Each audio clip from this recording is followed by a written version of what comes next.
우리가 지난주에 복음과 함께 고난을 받으라는 그 말씀에 대해서 함께 나눴죠. 이어서 우리가 디모데후서를 마지막으로 이제 묵상을 하면서 바울은 사실은 디모데후서에서 끊임없이 한 번도 아니고 여러 번 반복해서 디모데에게 같은 말을 계속합니다. 복음과 함께 고난을 받으라고 그렇게 말하죠. 그러면서 디모데에게 이 3장에 가서는 진짜 고난이 무엇인지에 대해서 말합니다. 그러니까 디모데에게 네가 당할 고난 얼마든지 이겨낼 수 있어. 주님과 함께 얼마든지 그것을 이겨내고 해결할 수 있어.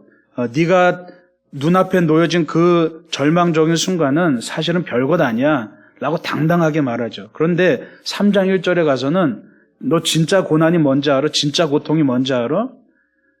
라고 말하면서 뭐라고 말하냐면 3장 1절에 보면 너는 이것을 알라 말세에 고통하는 때가 이르러 라고 말하고 있습니다.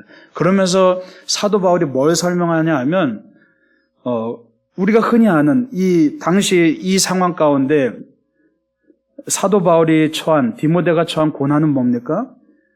로마 제국 안에서 로마의 황제를 비롯해서 수많은 사람들이 기독교인들을 잡아가두고 박해하고 사자밥이 되게 하는 이런 것들이 가장 큰 고난이었죠. 그런데 3장 1절에서 사도 바울이 지금 그 커다란 박해와 고난 앞에서 뭐라고 하냐 하면 진짜 고통하는 때가 이르는데 그게 뭐냐 하면 하고 2절부터 계속 설명하는데 뭐라 그러냐 하면 사람들이 결국은 그겁니다. 사람들이 자기를 하나님보다 더 사랑하고 경건의 모양만 갖추고 사는 것. 그게 바로 진짜 고통의 때라고 말하고 있습니다. 그러니까 외부에서 막 다른 사람들이 우리를 공격하고 박해하고 막 예수 믿는 사람들이 죽임을 당하고 이게 고통이 아니라 지금 사도 바울은 지금 자기도 이제 순교를 앞둔 그 상황에서 뭐라고 말하냐 하면 진짜 고통하는 때는 뭐냐 하면 사람들 한 사람 한 사람이 하나님보다 자기를 더 사랑하는 것, 경건의 모양만 갖춰가는 것, 그게 진짜 고난이고 고통이다라고 그렇게 3장에 말씀하고 있습니다. 그러니까 진짜 고난이란 것은 사실은 외부로부터 오는 게 아닙니다. 내 안에서부터 시작되는 거죠. 지금 사도 바울은 그 얘기를 하고 있는 겁니다. 그래서 바울은 겉으로 보여지는 고통의 상황에 휘둘리지 말고 당당하라고 디모데에게 주문하죠. 그래서 복음과 함께 고난을 받으라라고 피하지 말고 받으라, 당당하게 이겨나가라라고 그렇게 말을 합니다.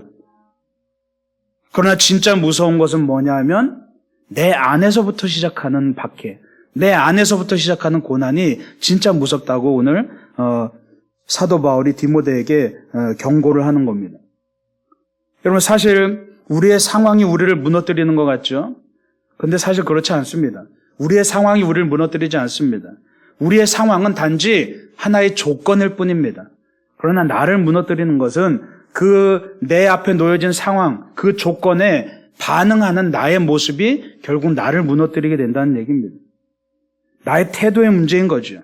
그래서 우리가 흔히 이런 겁니다. 같은 말을 해도 어떤 사람은 그 말을 들었을 때 안 좋은 말을 들었어도 어떤 사람은 들은 척만 척하는 사람이 있습니다. 쉽게 넘어가는 사람이 있는 반면 어떤 사람은 같은 말을 들었어도 쉽게 상처를 받습니다. 뭐의 문제입니까? 똑같은 상황과 조건이지만 그 반응에 대한 문제죠. 그래서 사도 바울은 이러한 수많은 박해 가운데, 즉 외부에서부터 불어오는 박해, 또 내 안에서부터 시작되는 그 수많은 박해들, 내 안에서부터 나의 자아와 내 옛자아와 끊임없이 내가 싸워가는데 이것들로부터 이기기 위해서 어떻게 해야 되는지를 말하고 있습니다. 그래서 3장 12절에 보면 무릇 그리스도 예수 안에서 경건하게 살고자 하는 자는 박해를 받으리라 라고 말하고 있습니다. 경건하게 살려면, 경건의 능력을 가지려면 박해를 받을 수밖에 없다고 말합니다. 그래서 예수 믿는다는 것은 끊임없는 박해와의 싸움이라는 얘기입니다. 절대로 편하게 예수 믿을 수가 없다는 얘기입니다. 우리는 늘 항상 이 두 마리 토끼를 다 잡으려고 하죠. 예수도 믿고 편하게도 살고 싶습니다. 그런데 그런 건 없다는 얘기입니다. 복음으로 살아가면 우리는 부딪힐 수밖에 없습니다. 여러분, 우리가 세상의 물결을 거스르며 살아갈 수밖에 없다는 얘기입니다. 세상에 강물과 같이 거대한 흐름이 있습니다.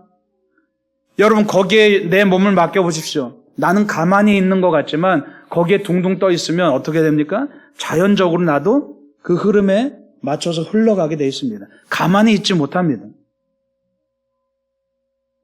그래서 우리가 예수를 믿는다는 것은 그 흐름을 거슬러서 싸우는 그 싸움의 연속이죠. 그래서 사도 바울도 자신의 인생을 되돌아보면서 뭐라고 말합니까? 오늘 7절에 보면 이제 사도 바울 스스로가 이제 죽음을 앞두고서 뭐라고 고백하냐 하면 나는 선한 싸움을 싸우고 나의 달려갈 길을 마치고 믿음을 지켰다라고 그렇게 말하죠. 선한 싸움을 싸웠다는 겁니다. 이 싸움은 믿음을 지키는 싸움이었습니다. 결국 다른 것들과의 싸움이 아니라 사실은 사도 바울 스스로도 수많은 박해 가운데 놓여져 있었지만 옥에 갇히기도 했었지만 돌팔매질 당하기도 했었지만 그런 것들이 자기와의 싸움이 아니었다고 말합니다. 결국 사도 바울의 싸움은 뭐였냐 하면 자기 스스로 그 믿음을 그런 상황 가운데서도 자기 스스로 그 믿음을 지키기 위한 그런 싸움이었다는 얘기죠. 여러분, 제가 요즘에 이렇게 야구를 보다 보니까 하나같이 공통점이 뭐냐 하면 야구의 승패를 가르는 공통점을 발견을 했습니다. 투수가 공을 던지는데 이제 중요한 시점에 뭐 9회 말이거나 중요한 시점이 오면 언제 승부가 나냐 하면 뭐 타자가 공을 잘 칠 때도 승부가 나지만 그보다 더 중요한 거는 투수가 공을 던지면서 두려움에 휩싸여서 힘이 들어갈 때 스스로를 컨트롤하지 못할 때 그때 엄청나게 두들겨 맞거나 크게 지게 됩니다. 그런데 아무리 상대팀이 강해도 투수가 마음을 단단히 붙잡고 자기 스스로 컨트롤 잘하면 어떤 강타자가 나와도 공을 잘 던지고 이기는 모습을 보게 됩니다. 마찬가지입니다.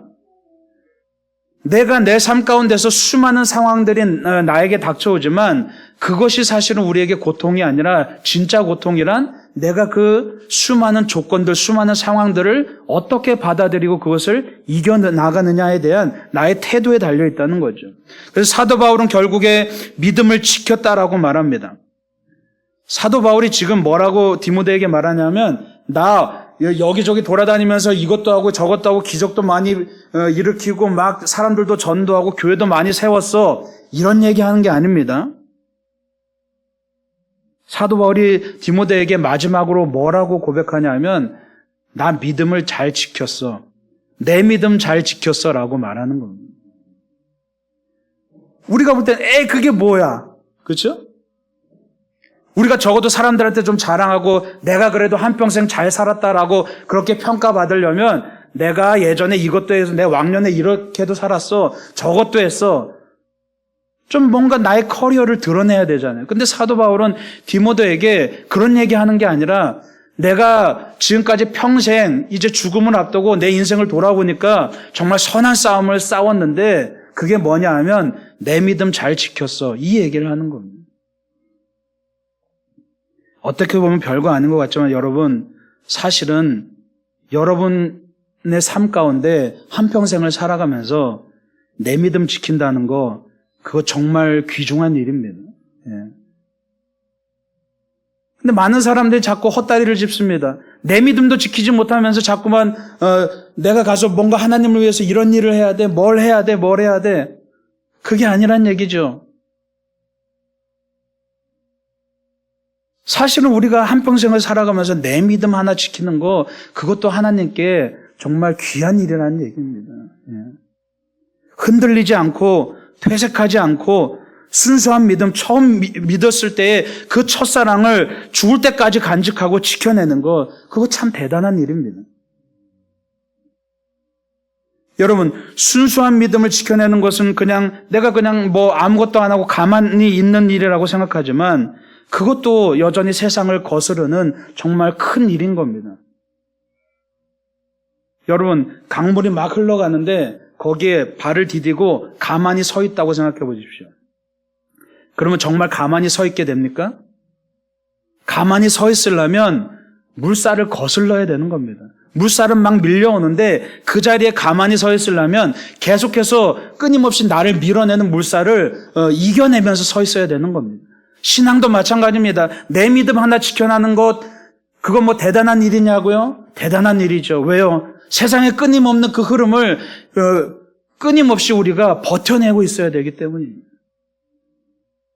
그래서 우리는 싸움의 연속인 겁니다. 박해는 계속됩니다. 지금 우리는 박해가 없는 그런 시대 가운데 살고 있습니까? 아닙니다. 박해는 연속입니다. 왜요? 내 안에서부터 끊임없이 박해가 일어나기 때문이죠.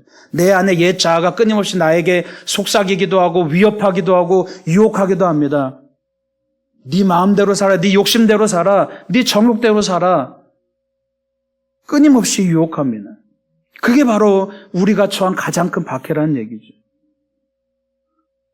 그래서 사도 바울은 자기가 어떤 사역을 했는지, 자기가 어떤 공로를 세웠는지 이런 얘기하지 않고 그저 디모데에게 뭐라고 말합니까?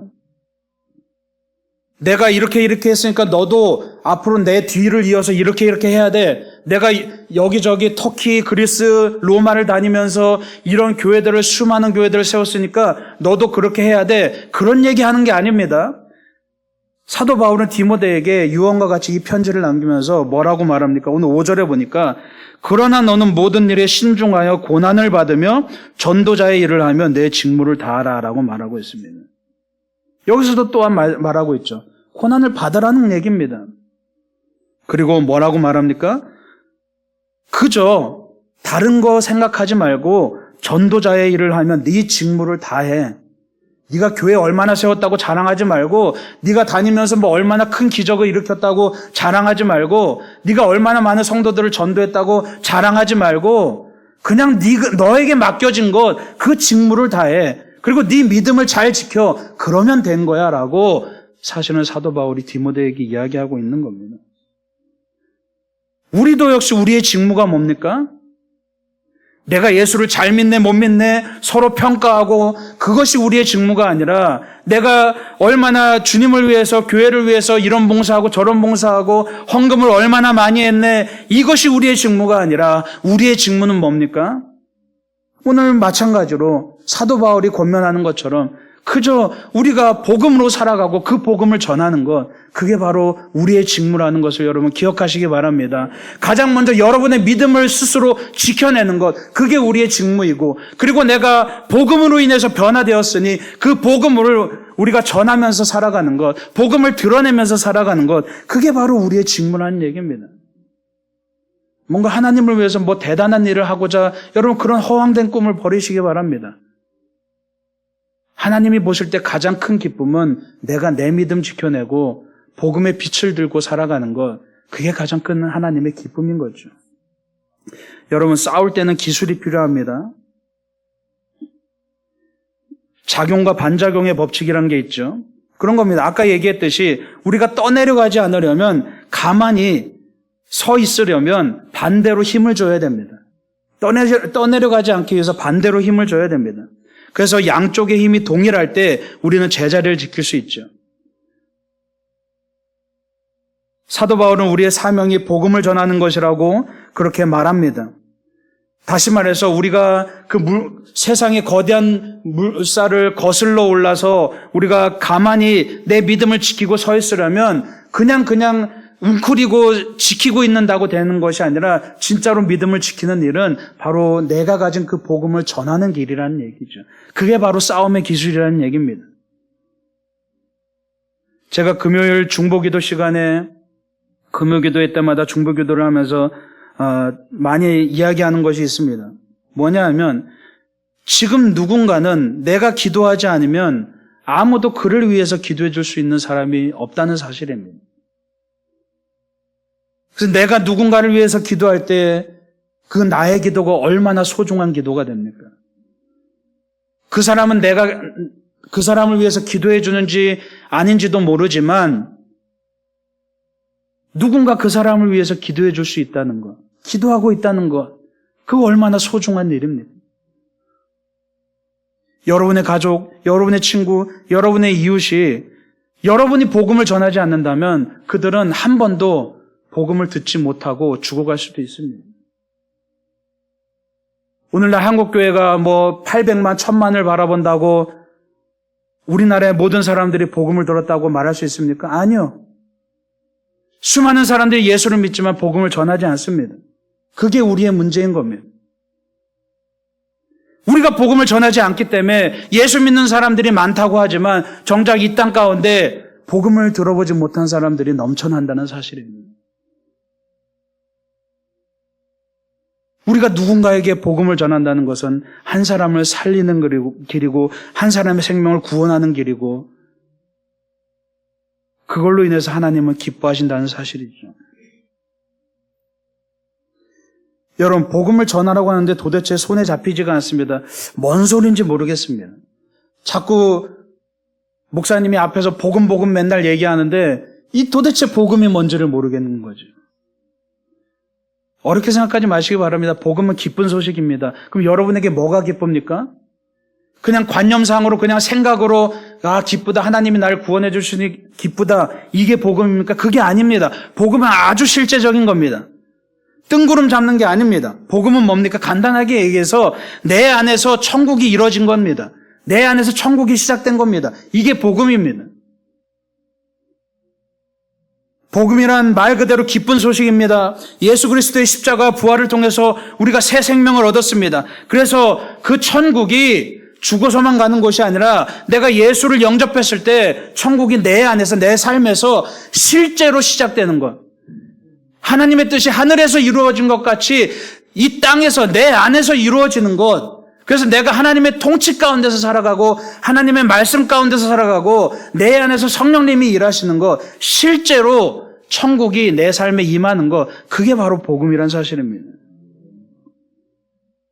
근데 여러분의 삶 가운데 천국이 없으면, 지금 천국이 없으면 우리는 이 믿음을 지킬 수가 없습니다. 말 그대로 경건의 모양만 갖추게 되어버리는 거죠. 근데 많은 사람들이 예수를 믿는다고 하면서 정작 내 안에서 천국을 발견하기 어려워합니다. 왜 그렇습니까? 내 안에서의 싸움에서 자꾸만 지기 때문이죠. 경건의 능력이라는 것은 경건의 모양을 넘어서서 경건의 능력이 어떻게 주어집니까? 내 안에서 세워진 천국을 발견할 때 거기서부터 경건의 능력이 우리한테 생겨난다는 거죠. 그래서 여러분, 우리가 살아가면서 복음을 전한다는 것은 다른 게 아닙니다. 내가 예수를 믿고 어떻게 변화됐는지를 보여주는 겁니다. 근데 이렇게 말하면 사람들은 뭔가 내가 대단한 것을 보여줘야만 사람들이 예수를 믿을 것이라고 착각하죠. 뭔가 내가 대단한 것, 엄청난 것을 보여주는 게 전도라고 생각합니다. 그게 아닙니다. 말 그대로 나의 변화된 삶을 보여주라는 겁니다. 세상의 물결을 거스르는 여러분의 그 독특한 삶, 세상 사람들과는 뭔가 다른, 똑같지 않은 그 삶 그대로를 보여주라는 얘기입니다. 거기에 복음의 가치가 드러납니다. 꼭 간증거리, 꼭 기적의 이야기 이런 걸 들려주라는 얘기가 아닙니다. 변화된 나 자신을 보여주라는 얘기입니다. 그게 복음을 전하는 일입니다. 사람들 붙잡아 놓고 친구 붙잡아 놓고 예수 믿으세요. 교회 한번 가보세요. 그게 복음을 전하는 게 아니라 달라진 나를 보여주는 것. 그게 바로 복음을 전하는 일이라는 얘기죠. 그러면 그 다음에 주님께서 일하십니다. 내 안에서 이루어진 천국을 보여주면 사람들이 우리의 모습을 통해서 천국의 그 흔적을 발견하게 되는 거죠. 여러분, 천국은 내 마음대로 만들어집니까? 그게 아니죠. 천국이란 하나님이 통치하시는 영역을 말합니다. 다시 말해서 내 삶을 하나님께서 통치하실 때 비로소 내 안에서 천국이 시작됩니다. 그래서 여러분, 이 4장 22절 말씀에 보면 22절 말씀 함께 읽어보겠습니다. 4장 22절 시작. 나는 주께서 내 심령에 함께 계시기를 바라노니 은혜가 너희와 함께 있을지어다. 아멘. 지금 이 편지의 끝에서 바울은 마지막으로 디모데에게 당부하는 것이 성령님께서 너의 마음 가운데 함께 하시길 바란다. 이게 바로 천국의 시작인 겁니다. 그래서 우리는 늘 성령을 사모하고 내 환경과 주변이 바뀌기 이전에 내가 성령으로 변화되어야만 되는 것이죠. 우리가 어떻게 성령님과 교제할 수 있습니까? 여러분, 우리가 이 영적인 싸움의 기술 가운데 가장 중요한 기술은 바로 주님 앞에 홀로 서는 겁니다. 우리가 영적으로 싸운다고 해서 이 선한 싸움을 싸운다고 해서 영적 전쟁을 하고 그런 것도 필요하지만 가장 근본적으로 우리가 영적인 싸움을 하는 그 시작, 가장 중요한 기술은 바로 주님 앞에 홀로 서는 것. 여러분 이 4장 후반부에 보면 바울의 그 외로운 상황을 잘 드러냅니다. 제가 지난주에 상황을 설명드렸죠.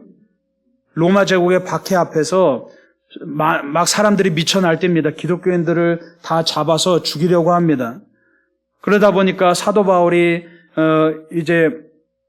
있던 그 로마의 교회들도, 초대교회들도, 흩어진 수많은 지하교회들도 사람들이 다 떠나갑니다. 사도 바울을 따르던 수많은 제자들도 막 다 떠나가죠.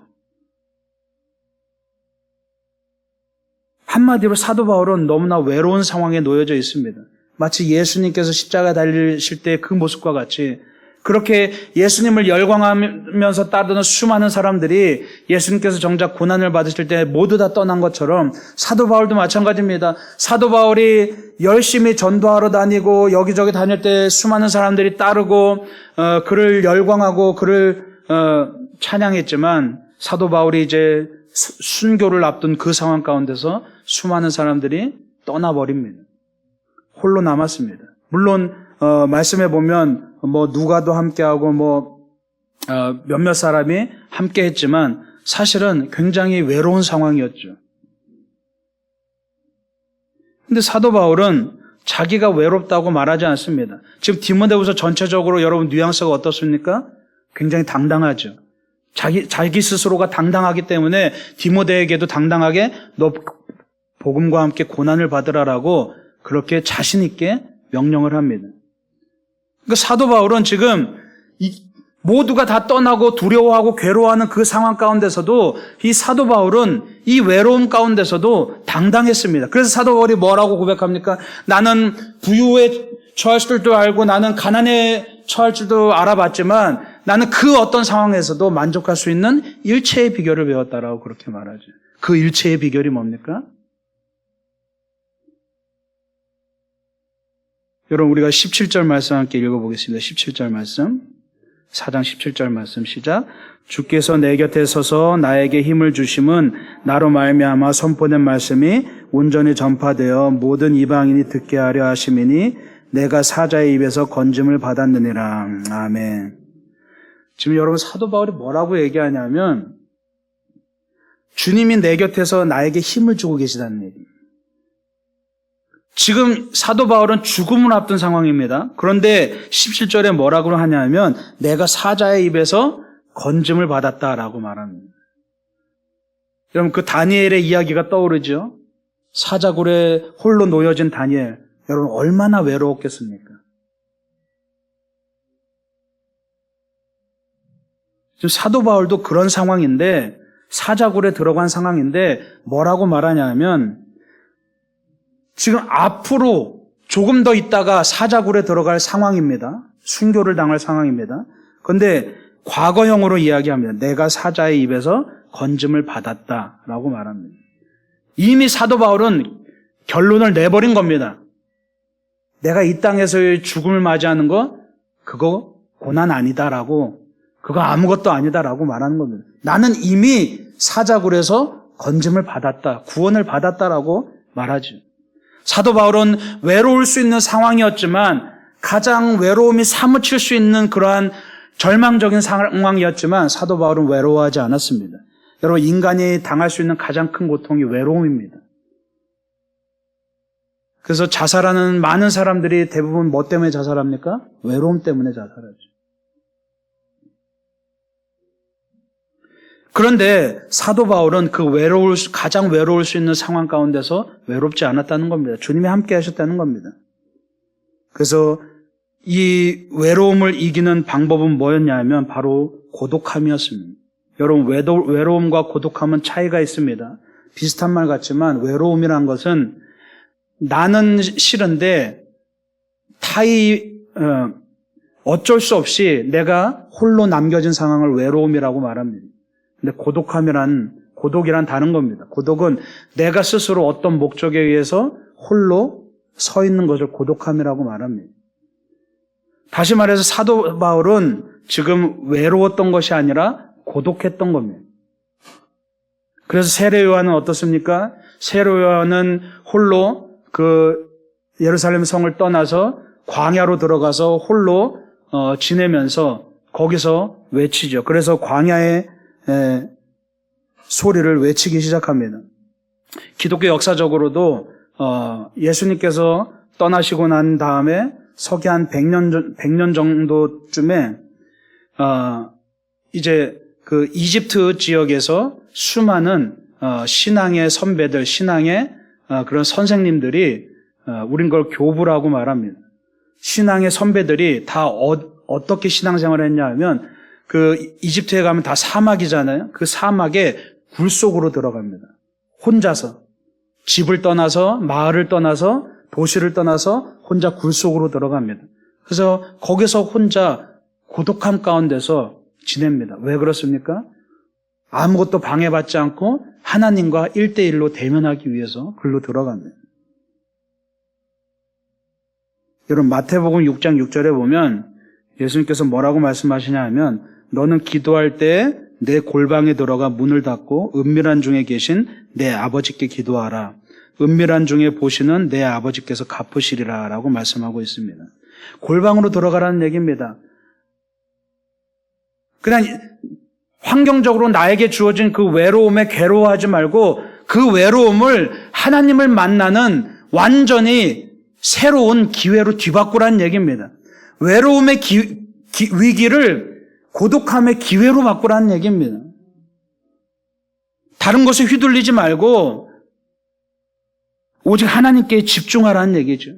우리가 살아가다 보면 외로움을 이기기 위해서 얼마나 많이 애를 씁니까? 이 사람 저 사람 만나기도 하고 자꾸만 누구에게 의지하기도 하고 결국은 우리가 외로움을 극복하려고 하는 그런 모든 것들로 인해서 사실은 하나님을 만나기가 참 어렵습니다. 근데 여러분, 그 외로움의 그 절망스러운 순간들을 우리는 고독함의 기회로 바꿔가야 됩니다. 내가 외롭다고 느끼는 그 순간 오히려 내가 자발적으로 고독함으로 들어가서 골방으로 들어가서 하나님 앞에 엎드려야 됩니다. 아무도 의지할 수 없는 그때 오직 하나님께만 집중하면서 하나님과 대면해야 되는 거죠. 그게 바로 싸움의 기술입니다. 오늘 아침에 묵상하는 말씀 여호수아 1장에도 뭐라고 말하냐면 좌우로나 우로나 치우치지 말라고 말합니다. 사람들에 의해서 이리 끌려다니고 저리 끌려다니고 하는 것이 아니라 정말 우리가 내 신앙을 지키고 내 믿음을 지키고 세상의 거대한 조류 가운데 흔들리지 않고 내가 내 믿음을 지키고 서 있으려면 내가 스스로 나 홀로 서서 하나님 앞에 내가 서서 하나님과 만남을 통해서 성령님이 주시는 은혜를 경험하고 내 안에서 천국을 만들어갈 때 비로소 하나님께서 우리 안에서 놀라운 하나님의 나라를 세워주시는 줄 여러분 기억하시기 바랍니다. 주님을 대면해야 담대해질 수 있습니다. 그래서 사도 바울은 수많은 사역들 앞에서 분주하게 살았지만 수많은 사람들과 어울려서 살았지만 그는 언제나 고독할 수 있었습니다. 언제나 홀로 서서 하나님 앞에 한 사람의 죄인으로서 한 사람의 연약한 인간으로서 하나님 앞에 서서 하나님의 도움을 구하고 성령의 능력을 구할 줄 아는 사람이었죠. 여러분 각자가 처한 외로움을 고독함으로 바꿔보시기 바랍니다. 그러면 그 시간이 괴로운 시간이 아니라 하나님을 만나는 가장 귀한 시간이 될 줄 믿으시기 바랍니다. 그때 비로소 천국이 시작됩니다. 우리가 날마다 내 안에서 끊임없는 싸움이 일어나지만 선한 싸움을 싸워야 됩니다. 선으로 악을 이기라고 말했습니다. 어떻게 선한 싸움을 싸웁니까? 어떻게 선으로 악을 이깁니까? 내 안에 하나님의 나라가 세워질 때, 내가 중심을 바로잡고 내가 내 믿음을 지켜나갈 때 비로소 우리가 선한 싸움에서 이기게 되는 줄 믿으시기 바랍니다. 여러분의 삶 가운데서 언제나 내 환경에 휘둘리는 것이 아니라 내 주변의 상황에 휘둘리는 것이 아니라 언제나 내 안에 성령님께서 중심이 되시고 성령님의 능력을 통해서 언제나 내 믿음을 지켜나가고 또 복음의 빛을 비춰주는 그런 여러분들 되시기 간절히 축원합니다. 기도하겠습니다.